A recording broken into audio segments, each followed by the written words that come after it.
जय हिंद साथियों। केमिस्ट्री की दुनिया में आप सभी को बहुत बहुत स्वागत है। चलिए आज हम फिर से केमिस्ट्री लेकर आ गए हैं ना, क्योंकि पिछले क्लास में हम लोग पढ़ रहे थे सिर्फ केमिस्ट्री के बारे में। केमिस्ट्री किन किन शब्दों से मिलकर बने होते हैं, केमिस्ट्री के अंतर्गत हम लोग को क्या क्या पढ़ना है, ठीक है। और आज हम वास्तव में ना क्लास 10th का जो केमिस्ट्री का बुक होता है फर्स्ट चैप्टर, उसकी हम क्या करिए, उसको आज हम पढ़ेंगे, जिसका क्या नाम है, रासायनिक अभिक्रिया। क्या बोलेंगे? रासायनिक अभिक्रिया। रासायनिक अभिक्रिया को इंग्लिश में क्या बोलते हैं? केमिकल रिएक्शन, है ना। किसी भी चीज में कैसे रिएक्शन होता है उस सब की चीज के बारे में हमको इसमें पढ़ना है। तो इससे पहले जो भी क्लास में हम लोग पढ़ रहे थे वो सब क्या था, केमिस्ट्री के बारे में, है ना।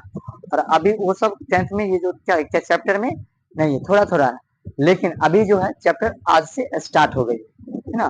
तो आप लोग इतना समझ चुके होंगे कि आप चैप्टर क्या हो गया, स्टार्ट हो गए। तो स्टार्ट किया जाए।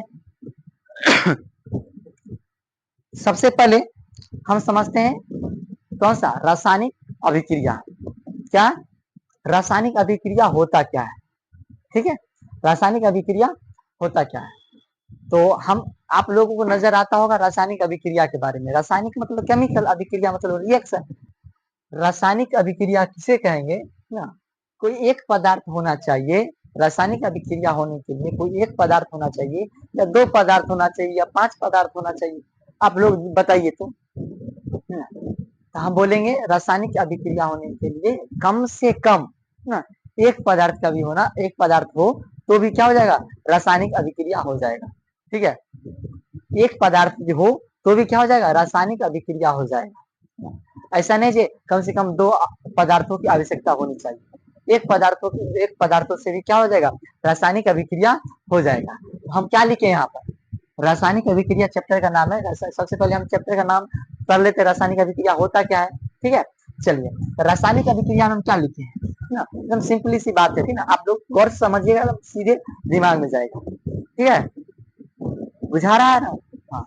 चलिए हम क्या बोलेंगे, जब कोई पदार्थ, पदार्थ तो पिछले क्लास में हम समझा दिए, जिसमें कोई वजन हो मतलब भार हो, जिसके पास कुछ ना कुछ भार हो, जो स्थान घेरता हो, उसी को हम क्या बोलेंगे, पदार्थ बोलेंगे, ठीक है। ये पदार्थ है, हम ये सब समझ गए। चलिए आगे आते हैं।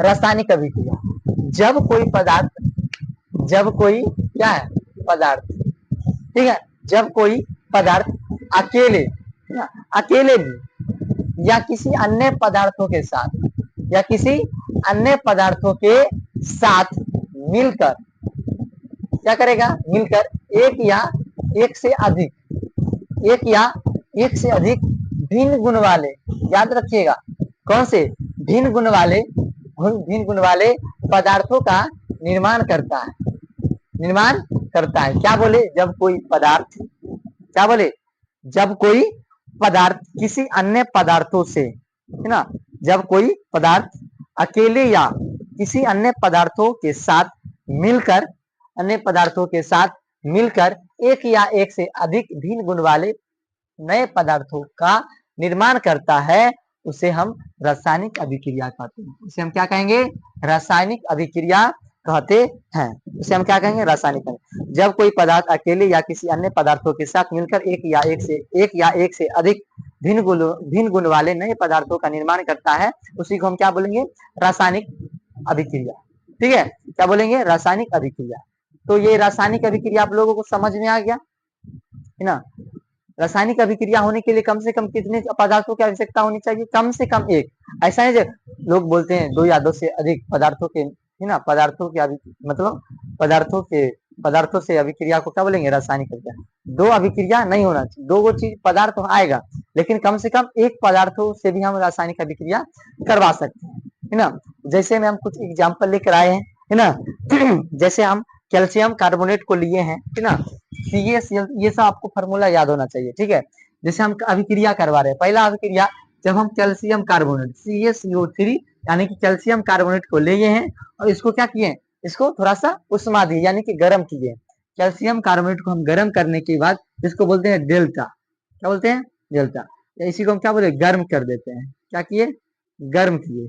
जब कैल्शियम कार्बोनेट को हम थोड़ा सा हीट देते हैं, है ना, गर्म करते हैं, तो क्या बनता है, CaO। CO मतलब कार्बन, मतलब Ca का मतलब कैल्शियम, हाँ सॉरी, Ca का मतलब कैल्शियम, O से ऑक्साइड, मतलब कैल्शियम ऑक्साइड बनेगा। क्या बनेगा, कैल्शियम ऑक्साइड बनेगा। और कैल्शियम ऑक्साइड के साथ साथ और क्या बनेगा, CO2 यानी कि कार्बन डाइऑक्साइड बनेगा। क्या बनेगा, CO2 और CaO बनेगा, कैल्शियम ऑक्साइड और कार्बन डाइऑक्साइड, है ना। तो जब कभी कैल्शियम कार्बोनेट को गर्म किया जाता है तो क्या किया, कार्बन से कैल्शियम ऑक्साइड और CO2 यानी कार्बन डाइऑक्साइड का निर्माण होता है। तो आप लोग इस एग्जाम्पल के अनुसार देखिए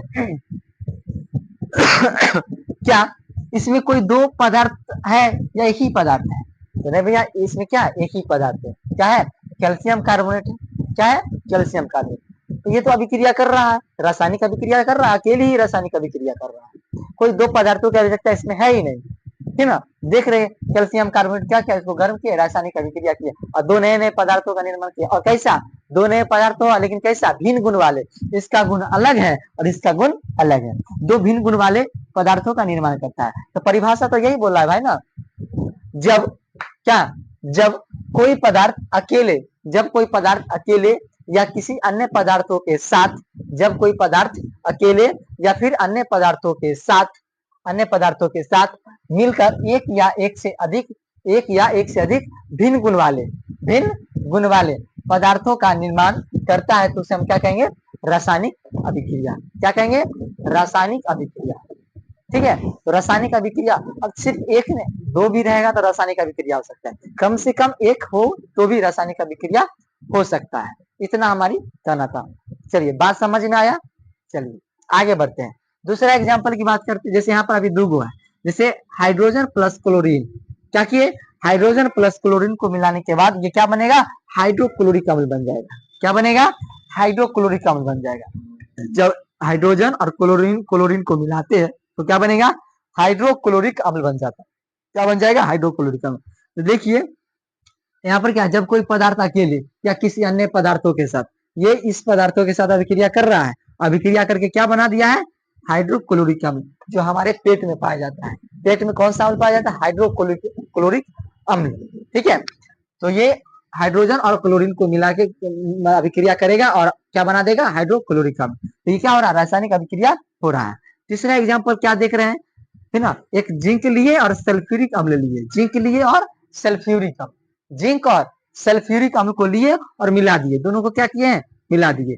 दोनों को मिलाने के बाद क्या बन रहा है भाई, दोनों को मिलाने के बाद दो चीज बन रहा है, एक जिंक सल्फेट बन रहा है और जिंक गैस बन रहा है, ZnSO4 बन रहा है और H2 बन रहा है, मतलब हाइड्रोजन गैस, सॉरी क्या बन रहा है, हाइड्रोजन गैस। मतलब जिंक और सल्फ्यूरिक अम्ल को मिलाने के बाद आगे जो मतलब मिलकर बनेगा, क्या बनेगा, बोलेंगे जिंक सल्फेट और हाइड्रोजन गैस बनेगा। पूछेंगे बताओ जिंक और सल्फ्यूरिक एसिड को मिलाने के बाद क्या बनेगा, तो बोलेंगे क्या बनेगा, जिंक सल्फेट बनेगा, हाइड्रोजन गैस मुक्त होगा। ठीक है, इतना बात तो समझ में आया होगा। तो आई होप हम समझ चुके होंगे कि आप लोग को ये समझ में आ गया होगा रासायनिक परिवर्तन होता क्या है। इसके लिए कम से कम कितने चीजों की आवश्यकता है, कितने पदार्थों, दो या दो से अधिक, कम से कम कितने, एक ही पदार्थ क्या रासायनिक अभिक्रिया कर सकता है, क्या कर सकता है, रासायनिक अभिक्रिया कर सकता है, एक ही पदार्थ रासायनिक अभिक्रिया कर सकता है। चलिए, कहते हैं हर सोच के साथ एक क्रिया होनी चाहिए, हर सोच के साथ एक क्रिया होनी चाहिए, बिना अभिक्रिया के कोई परिवर्तन नहीं होता। तो अभिक्रिया हो रहा है ना, यहाँ पर क्या हो रहा है, अभिक्रिया हो रहा है, अभिक्रिया हुआ तभी तो यहाँ पर परिवर्तन हो रहा है, यहाँ पर भी परिवर्तन हो रहा है, यहाँ पर भी परिवर्तन हो रहा है ना। ये अभिक्रिया किया, यहाँ पर परिवर्तन हो गया, ये अभिक्रिया किया, यहाँ पर परिवर्तन हो गया। इसीलिए बोला जाता है हर सोच के साथ एक क्रिया होनी चाहिए, बिना अभिक्रिया के कोई परिवर्तन नहीं होता। ठीक है, बिना अभिक्रिया के कोई परिवर्तन नहीं होता। तो चलिए आगे हम पढ़ते हैं, कौन सा, आगे हम पढ़ते हैं अभिकारक, जिसको बोलते हैं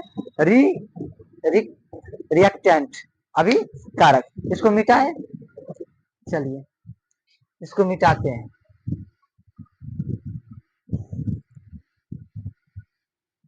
चलिए तो आप लोग पीछे वाले वीडियो को देख लीजिएगा, ठीक है, उसमें बहुत सारे तत्व याद है सभी को, तत्व हम बोले थे याद करके लाने के लिए ना, सभी को तत्व याद होना चाहिए ना।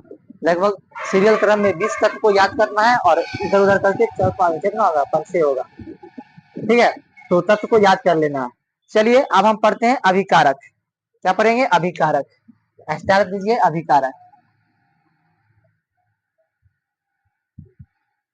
अभिकारक।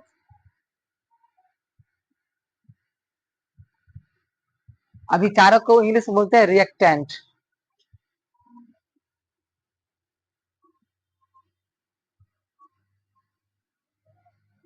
क्या बोलेंगे? रिएक्टेंट। ठीक है, अभिकारक को इंग्लिश में क्या बोलेंगे? रिएक्टेंट। तो बोलेंगे जो पदार्थ रासायनिक अभिक्रिया में भाग लेते हैं उसे क्या कहेंगे? जो पदार्थ, लिखेंगे जो पदार्थ रासायनिक रासायनिक अभिक्रिया में, जो पदार्थ रासायनिक अभिक्रिया में भाग लेते हैं, कॉमा, उसे अभिकारक कहते हैं, उसे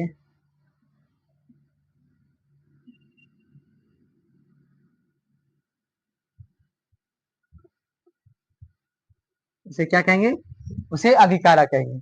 जो पदार्थ रासायनिक अभिक्रिया में भाग लेते हैं उसे क्या कहेंगे? अभिकारक कहेंगे। क्या कहेंगे? अभिकारक। जैसे यहाँ पर आप लोगों को है, जैसे यहाँ पर क्या आप लोगों को, जैसे हम बोल देंगे सी ए, जैसे एग्जाम्पल में शुरू वाला एग्जाम्पल लेंगे CaCO3, इसका मतलब क्या है? Calcium carbonate. दूसरा है, इसको थोड़ा सा हम गर्म करते हैं, क्या किए? थोड़ा सा टेम्परेचर दिए, ये बनेगा कैल्शियम ऑक्साइड। क्या बनेगा? जहाँ CaO प्लस में CO2 ना, कार्बन डाइऑक्साइड। क्या बन रहा है? जब हम कैल्शियम कार्बोनेट को हम थोड़ा सा गर्म किए तो क्या बना? कैल्शियम ऑक्साइड बना और कार्बन डाइऑक्साइड बना। तो हमको इसमें बताइए, इसमें अभिकारक कौन है? इसमें अभिकारक कौन है? तो अभिकारक का परिभाषा हम क्या लिखे हैं ना? जो पदार्थ रासायनिक अभिक्रिया में क्या करता है? भाग लेता है। जो पदार्थ रासायनिक अभिक्रिया में भाग लेता है उसी को हम क्या बोलेंगे? उसी को हम क्या बोलेंगे? अभिकारक बोलेंगे। ठीक है, जो पदार्थ रासायनिक अभिक्रिया में भाग लेता है उसी को हम अभिकारक बोलेंगे। जैसे कि इस अभिक्रिया में कौन सा अभिकारक है? तो आप लोग जवाब दीजिए जल्द से। इस जो अभिक्रिया है, जब कैल्शियम कार्बोनेट को हम थोड़ा सा गर्म करते हैं तो CaO यानी कैल्शियम ऑक्साइड और CO2 मतलब कार्बन डाइऑक्साइड बनता है। तो इस अभिक्रिया में अभिकारक कौन सा, रिएक्टेंट कौन सा होगा? है ना? तो याद रखिएगा, ये दोनों जो टूटा है ये इसी से आया है ना? तो यानी कि मेन ये क्या होगा? इस अभिक्रिया के लिए यही अभिकारक है ना? इसको लिखेंगे इस अभिक्रिया के लिए, इस अभिक्रिया में, इस अभिक्रिया में, इस अभिक्रिया में यह अभिकारक कारक है, अभिकारक है। क्या है? इस अभिक्रिया में जो कैल्शियम कार्बोनेट क्या है? अभिकारक है। मतलब रासायनिक अभिक्रिया में जो क्या करेगा? रासायनिक अभिक्रिया में जो भाग लेते हैं उसे क्या कहेंगे? अभिकारक है। तो समझ में आएगा अभिकारक। जैसे में आप यहाँ देखे कैल्शियम हो गया, उसके बाद आप लोग ये तो समझ में आ गया। जैसे ZnH, जैसे Zn, अगले देखते हैं जिंक सल्फ्यूरिक H2, इसको क्या कर, गरम करने के बाद, गरम किए प्लस H2 ना, ये बन गया। तो आप बताइए इस अभिक्रिया में, इस अभिक्रिया में बताइए, इस अभिक्रिया में अभिकारक कौन सा हो जाएगा?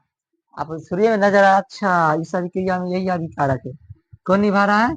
यही निभा रहा है, ये अभिकारक हो जाएगा। इस अभिक्रिया में क्या हो जाएगा? अभिकारक हो जाएगा। क्या हो जाएगा? ये अभिकारक हो जाएगा। चलिए आप लोग पहचान लीजिएगा अभिकारक कौन हो जाएगा। अभिकारक, सॉरी, रिएक्टेंट, रिएक्टेंट।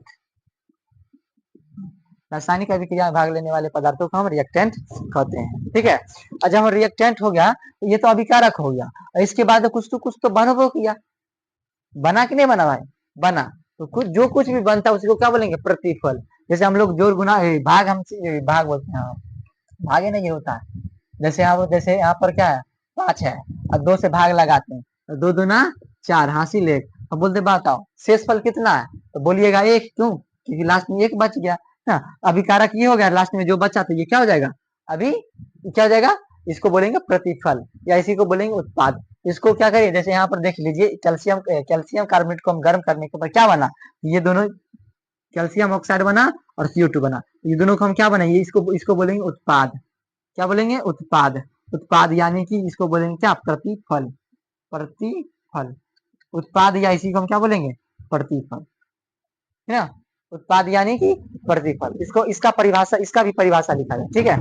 तो आप लिखेंगे प्रतिफल के बारे में।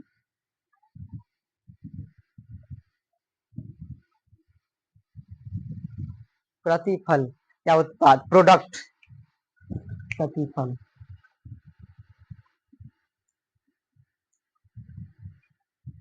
या उत्पाद, इसी को क्या बोलते हैं, प्रोडक्ट। प्रोडक्ट क्या बोलेंगे, प्रोडक्ट।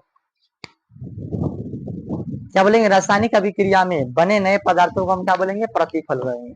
रासायनिक अभिक्रिया में बने नए पदार्थों को हम क्या बोलेंगे, क्या बोलेंगे, नए पदार्थों को हम प्रोडक्ट या उसको को उत्पाद बोलेंगे। क्या लिखेंगे, रासायनिक अभिक्रिया में के फलस्वरूप, ऐसे लिखते हैं, रासायनिक अभिक्रिया के फलस्वरूप, रासायनिक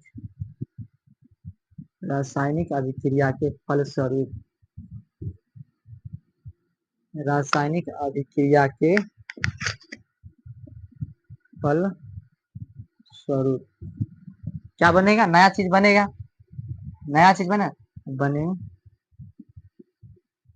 नए पदार्थों को, बने नए पदार्थों को क्या बोलेंगे, क्या बोलेंगे, उत्पाद। प्रतिफल लिखे, प्रतिफल, इसी का नाम प्रतिफल या उत्पाद। उत्पाद, तो उत्पाद कहते हैं, कहते हैं। लिखे रासायनिक अभिक्रिया में, अब रासायनिक अभिक्रिया के फलस्वरूप बने नए पदार्थों को प्रतिफल कहते हैं, ठीक है। जैसे हम शुरू वाला ही एग्जाम्पल लेते हैं। शुरू वाला क्या था, कैल्शियम कार्बोनेट CaCO3, इसको हम थोड़ा सा गर्म किए तो क्या बन रहा था, कैल्शियम ऑक्साइड बन रहा था, प्लस में CO2 मतलब कार्बन डाइऑक्साइड बन रहा था। अब बताओ, रासायनिक अभिक्रिया के फलस्वरूप बने नए पदार्थ, ये तो आपका क्या हो जाएगा, अभिकारक। ये क्या हो जाएगा, अभिकारक, क्योंकि ये भाग लिया है रासायनिक अभिक्रिया में ना। और प्रतिफल यानी कि नया चीज क्या बना है, तो कैल्शियम ऑक्साइड बना है, क्या बना है, कैल्शियम ऑक्साइड और CO2 यानी कि मतलब कार्बन डाइऑक्साइड। ये क्या हो जाएगा, ये आपका हो जाएगा कौन सा, उत्पाद। उत्पाद, इसी को हम क्या बोलेंगे, प्रतिफल। प्रतिफल दिखाई दे रहा है, सॉरी नहीं दिखाई दिया, ओ चलिए यहाँ समझिए, जैसे यहाँ पर समझिए, ठीक है। इसको यहाँ समझा देते हैं, CaCO3, इसको हम थोड़ा सा गर्म किए तो क्या बन रहा था, बोलेंगे कैल्शियम ऑक्साइड प्लस में CO2। मतलब कि इस अभिक्रिया में नजर आ रहा है कि कैल्शियम कार्बोनेट को हम थोड़ा सा गर्म किए, इसको हम क्या बोले थे, पहली बात इसको तो बोले थे अभिकारक, क्योंकि ये भाग लिया है, अभिकारक, और ये भाग लिया है, और क्या नया चीज बना, कैल्शियम ऑक्साइड और कार्बन डाइऑक्साइड, ये दोनों को क्या बोलेंगे, प्रतिफल। प्रति, इधर भी नहीं दिखाई दे रहा, प्रतिफल, प्रतिफल, या फिर इसी को हम क्या बोलते हैं, उत्पाद। उत्पाद, इसी को हम क्या बोलेंगे, प्रोडक्ट, इंग्लिश में प्रोडक्ट, ठीक है। इतना बात समझ में आया ना। रासायनिक अभिक्रिया कहेंगे जब कोई पदार्थ अकेले या किसी अन्य पदार्थों के साथ मिलकर एक या एक से अधिक भिन्न गुण वाले नए पदार्थों का निर्माण करता है, उसी को हम बोलेंगे रासायनिक अभिक्रिया। रासायनिक अभिक्रिया में भाग लेने वाले पदार्थों को हम क्या बोलेंगे, अभिकारक, जिसको रिएक्टेंट बोलेंगे। जो पदार्थ रासायनिक अभिक्रिया में भाग लेते हैं उसी को हम क्या बोलेंगे, अभिकारक। रासायनिक अभिक्रिया के दौरान बने नए पदार्थों को हम क्या बोलेंगे, प्रोडक्ट यानी प्रतिफल। उत्पाद, रासायनिक अभिक्रिया के फलस्वरूप बने नए पदार्थों को हम प्रतिफल कहा जाता है, प्रतिफल या उत्पाद कहा जाता है, या प्रोडक्ट कहा जाता है, ठीक है ना। चलिए यहाँ तक किसी को कोई दिक्कत है ना। चलिए, तो आप लोग समझ गए होंगे उत्पाद प्रतिफल के बारे में, ठीक है। आगे बढ़ते हैं, रासायनिक अभिक्रिया के संकेत। रासायनिक अभिक्रिया के संकेत क्या क्या हो सकते हैं, है ना, समझ जाएंगे। रासायनिक अभिक्रिया के संकेत, इसको मिटाए, चलिए लिखते हैं रासायनिक अभिक्रिया के संकेत, पूरा को मिटाते हैं।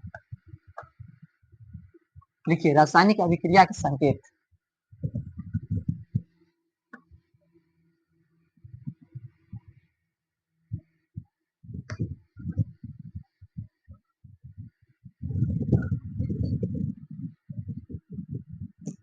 अभिक्रिया वाला चैप्टर है, तो उसके लिए दो लाइन सुनिए। देख कहते हैं संघर्ष जब आत्मविश्वास से मिलती है, संघर्ष जब आत्मविश्वास से मिलती है तभी जीवन में सफलता की अभिक्रिया होती है ना।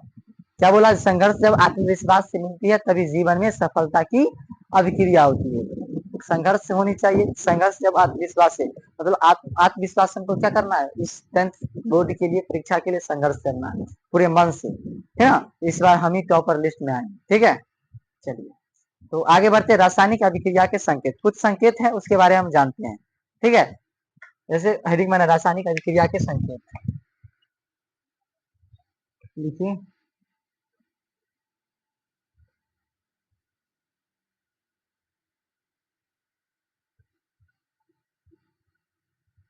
रासायनिक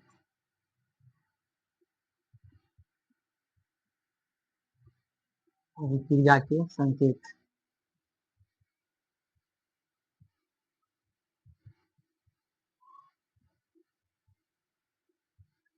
रासायनिक अभिक्रिया के संकेत, कुछ संकेत है उसके बारे में हम जानते हैं। रासायनिक अभिक्रिया के क्या क्या संकेत है। तो पहला संकेत में क्या लिखेंगे? पदार्थों की अवस्था में परिवर्तन। अवस्था में कैसे परिवर्तन है, पहले इसको लिखते हैं। पहले क्या है रासायनिक अभिक्रिया? पहले लिखेंगे पदार्थों के अवस्था में परिवर्तन।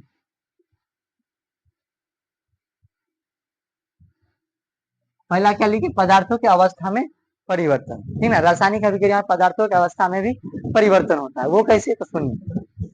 जैसे मान लेते हैं, जैसे ये H2 है ना। ये क्या है? H2। इसको मिलाते हैं Cl2, और बन जाता है, क्या बन जाता है? 2HCl, मतलब हाइड्रोक्लोरिक अम्ल। ये क्या है? Hydrogen gas. क्या है? ये हाइड्रोजन गैस है, ये तो गैस है ना। ये Cl2 क्या है? ये भी गैस है ना, ये भी गैस है। ये क्या बन रहा है भाई? HCl। ये क्या बन रहा है? तो बोलिएगा सर जी तो पेट में रहता है HCl, अम्ल, एसिड। हाँ, ये तो अम्ल है। अम्ल लिक्विड में होता है, किसमें होगा? लिक्विड में। ये सब गैस में है, इसको क्या बोलते हैं? एल हो जाएगा, लिक्विड, ठीक है। तो ये देखिए पदार्थों की अवस्था में परिवर्तन हो रहा है। देखिए गैस गैस बदल गया, लिक्विड अवस्था में परिवर्तन हो गया। चलिए दूसरा हो जाए अभिक्रिया का संकेत, दूसरा संकेत हो जाएगा। दूसरा संकेत में लिखेंगे पदार्थों के रंग में परिवर्तन। पदार्थों के रंग में परिवर्तन। पदार्थों के रंग में परिवर्तन कैसे हो? सुनिए, पदार्थों के रंग में कैसे परिवर्तन हो? जैसे आप लोग जंग देखें, जंग जंग जो लग जाता है ना, तो जंग जो जैसे छड़ आता है, मतलब घर घर बनने के लिए तो छड़ आता ही नहीं। हाँ, तो उसमें देखेंगे छड़ लाके फेंक देता है उन्हें वगैरह से। 2 महीना बाद मिस्त्री आता है काम करने के लिए, तब तक वो बारिश का रुका उसमें नमी आ जाता है ना। ये वायु के संपर्क में क्या करेगा? जंग अभिक्रिया कर लेगा। अभिक्रिया करने के बाद जंग लग जाएगा, और जंग लगेगा क्या होगा? उसका कलर चेंज हो जाएगा। क्या हो जाएगा? कलर चेंज होगा। तो पदार्थों के रंग में भी परिवर्तन आ जाता है। जैसे में देखते हैं जब लोहा पर ना, जब लोहा पर ना, लोहा का सूत्र Fe ना, जब लोहा पर क्या होता है? H2O, मतलब जल या कुछ जल की मात्रा या नमी ना होता है। ये क्या बनाता है ना? ये क्या बना लेगा? जंग बना लेता है। जंग का सूत्र होता है Fe3O4। Fe3O4, ये आपका हो गया जंग। क्या हो गया? जंग। ये आपका हो गया जल, ये आपका हो गया लोहा, ठीक है। देखिए रंग में परिवर्तन होगा कि नहीं होगा? जरूर होगा, है ना। पदार्थों के रंग में भी परिवर्तन हो रहा है ना। आप छड़ ला रहे हैं कैसे? देखिए देखिए यहाँ पर नजर आ रहा होगा आपको, यहाँ पर देख रहे हैं आप अपने स्क्रीन पर, देखिए ना जरा, है ना। वो देखिए ना, वो है ना। हाँ, देख रहे हैं छड़ है ना। और देखिए आप जंग वाला देखिए कैसा है। ये छड़, और ये ऊपर में देखिए जंग, ये छड़ है, और नीचे में देखिए कैसा जंग, ठीक है। तो क्या होगा? रंग में परिवर्तन हो गया कि नहीं होगा? आप तो देख रही है रंग में कैसे परिवर्तन हो रहा है। हाँ, तो जंग लगना रासायनिक अभिक्रिया है, रासायनिक परिवर्तन। इसमें क्या रंग में परिवर्तन हो रहा है। तीसरा बोलेंगे तीसरा बोलेंगे उष्मा उत्सर्जन करेगा। क्या करेगा? उष्मा उत्सर्जन करेगा। उष्मा का उत्सर्जन। उत्सर्जन ये क्या बात बोल दी? ये क्या होता है उष्मा का उत्सर्जन? कोई भी रासायनिक अभिक्रिया होगा हमको पहले क्या देखने को मिलेगा? पदार्थों में परिवर्तन, पदार्थों की अवस्था में परिवर्तन, दूसरा पदार्थों के रंग में परिवर्तन, तीसरा आ गया क्या? उष्मा परिवर्तन। ये क्या हो रहा? हाँ, ये भी होता है संकेत। क्या? जैसे उष्मा उत्सर्जित होने लगेगा, ठीक ना? जैसे आप लोग चूना को देखे पानी में डुबा उष्मा उत्सर्जित होता है ना? हाँ सर, समझ में आ गया, यही है। तो वही है चूना, CaO कैल्शियम, CaO, है ना? ये क्या है? कैल्शियम। ये क्या है? कैल्शियम है। जब कैल्शियम को जल से क्या करेंगे? अभिक्रिया करवा, मतलब जल में डालेंगे तो क्या बन जाएगा? क्या बन जाएगा? जब कैल्शियम को जल में डुबोएंगे तो कैल्शियम ऑक्साइड बनेगा। क्या बनेगा? Calcium hydroxide, sorry, calcium hydroxide, CaOH का होल्ट, CaOH का होल्ट, कैल्शियम हाइड्रोक्साइड। क्या बन जाएगा? कैल्शियम हाइड्रोक्साइड प्लस में क्या करने लगेगा? उष्मा उत्सर्जित करने लगेगा। क्या करने लगेगा? प्लस में उष्मा निकलेगा। उष्मा, उष्मा ऊपर निकले लगेगा। उष्मा निकलने का संकेत इस प्रकार से होता है, उष्मा निकलने लगेगा ना। जब क्या करेंगे? जब कैल्शियम ऑक्साइड को क्या करेंगे? जल में डुबोएंगे। जब कैल्शियम ऑक्साइड को क्या करेंगे? जल में डुबोएंगे तो क्या बनाएंगे? कैल्शियम हाइड्रोक्साइड प्लस उष्मा का निष्कासित होगा। तो तीसरा संकेत हमको क्या नजर आ रहा है? उष्मा का भी उत्सर्जन हो रहा है। क्या हो रहा है? उष्मा का भी उत्सर्जन हो रहा है। उस उष्मा के उत्सर्जन के साथ साथ गैस भी निकलेगा। ठीक है, तो गैस का उत्सर्जन देखते हैं, गैसों का भी निष्कासन होगा। तो यहाँ पर लिखते हैं गैसों का निष्कासन। चौथा लिखेंगे गैस का निष्कासन, गैसों का निष्कासन, निष्कासन, गैसों का निष्कासन। गैसों का निष्कासन कैसे होगा? चलिए, जब Zn जब Zn को लेते हैं ना, तो ये अभिक्रिया कर लेगा, अभिक्रिया करेगा तो ZnSO4H2, ZnSO4 ना रख लेगा और प्लस H2 मतलब हाइड्रोजन गैस को क्या करेगा? उत्सर्जित कर देगा, है ना? ये क्या है? हाइड्रोजन गैस है। क्या करेगा? निकल जाएगा। तो ये क्या गैसों का निष्कासन हो रहा है? चलिए, हो रहा है ना? फिर कुछ ना कुछ अवक्षेप बनेगा ना, और फिर पांचवा हो जाएगा अवक्षेप का बनना। अवक्षेप का बनना, अवक्षेप का बनना, ये सब संकेत है, बनना ना, ये भी संकेत है, ये भी संकेत है। और छठा आ जाता है आपका सुगंध में परिवर्तन, मतलब जो उसका जो गंध रहेगा वो चेंज हो जाएगा। ठीक है, सुगंध में परिवर्तन, सुगंध, सुगंध में परिवर्तन, सुगंध में क्या हो जाएगा? परिवर्तन। तो ये कुल 6 है, 6 गो है जो रासायनिक अभिक्रिया के संकेतों को हमको दर्शाने बताता है, ठीक ना? कि रासायनिक अभिक्रिया हम कैसे मानेंगे कि रासायनिक अभिक्रिया हो रहा है? कोई पूछेगा बताओ हम कैसे मानेंगे इसमें रासायनिक अभिक्रिया हो रहा है? तो बोलेंगे देखिए भैया जी, इसमें 6 गो कंडीशन रहता है ना? कितना कंडीशन? 6 गो, कम से कम 6 गो। पहला देखिए, अगर उसमें पदार्थों का अवस्था में परिवर्तन हो रहा है, दक्षिणा बोल रही कौन सा? रासायनिक अभिवर्तन। पदार्थों के रंग में परिवर्तन हो रहा है तो बोलिए रासायनिक से परिवर्तन। अगर उष्मा का उत्सर्जन हो रहा है तो भी बोलिएगा कौन सा? रासायनिक परिवर्तन। या फिर गैस का निष्कासन हो रहा है ना, गैस निकल रहा है ऊपर की ओर, तो भी बोलेंगे क्या?